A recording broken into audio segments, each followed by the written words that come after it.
तो ये बच्चों देखते हैं एक्सरसाइज 10.2 का पहला क्वेश्चन। ये क्वेश्चन आपको कह रहा है कि आपके पास एक सर्कल है, ठीक है। उस सर्कल की टेंजेंट की लेंथ आपको दे रखी है और दूसरा डिस्टेंस फ्रॉम द सेंटर दे रखा है, आपको रेडियस निकालनी है। सपोज आपके पास एक सर्कल है, ये इसका सेंटर आपको दे रखा है O और कोई भी एक पॉइंट बाहर दे रखा है, सपोज ये है आपका Q, ठीक है।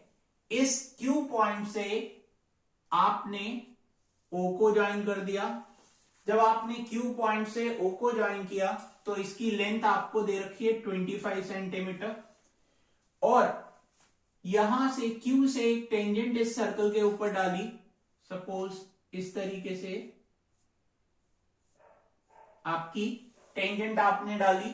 यहां से फिर एक रेडियस ड्रॉ किया जो आपका P पॉइंट है, ठीक है। अब आपको रेडियस और OP जो है वो आपको दे रखा है 24, लेंथ ऑफ टेंजेंट आपको 24 सेंटीमीटर दे रखी है। R आपको निकालना है। तो आपने थ्योरम पढ़ा है कि radius of a circle is always perpendicular to the point of contact, यानी ये आपका 90 डिग्री होगा। तो अब आप इस राइट एंगल ट्राइंगल में पाइथागोरस थ्योरम लगा सकते हो।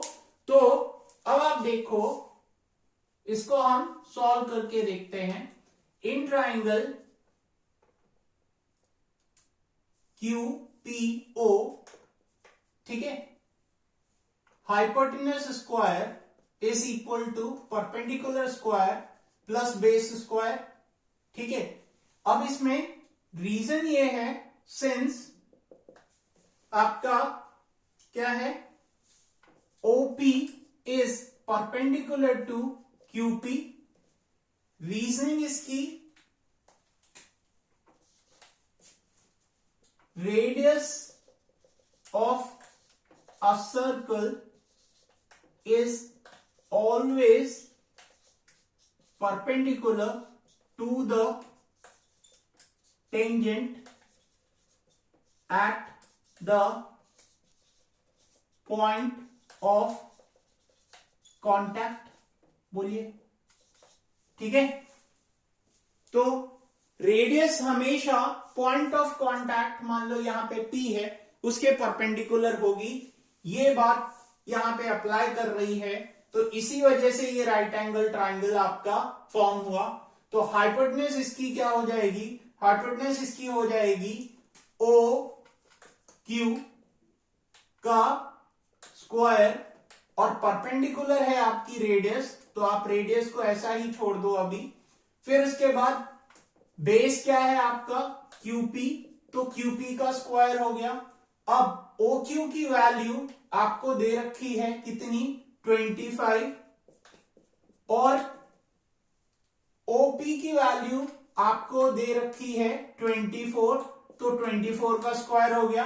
25 का स्क्वायर करोगे तो 625 और 24 का स्क्वायर करोगे तो 576 आ जाएगा आपका, ठीक है।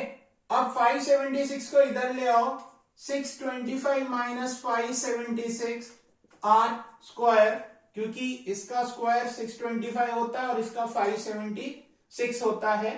तो जब आप इसको सब्ट्रैक्ट करोगे तो आपके पास आएगा 49 और ये रहा R स्क्वायर। अब R की वैल्यू आप निकाल सकते हो, 49 का अंडर रूट कर दो तो 7। तो इसी वजह से आपका जो आंसर होगा वो आपका होगा 7, ठीक है। तो होप आपको ये क्वेश्चन समझ आया होगा। तो करते हैं इसके बाद अगले कुछ क्वेश्चंस, ठीक है।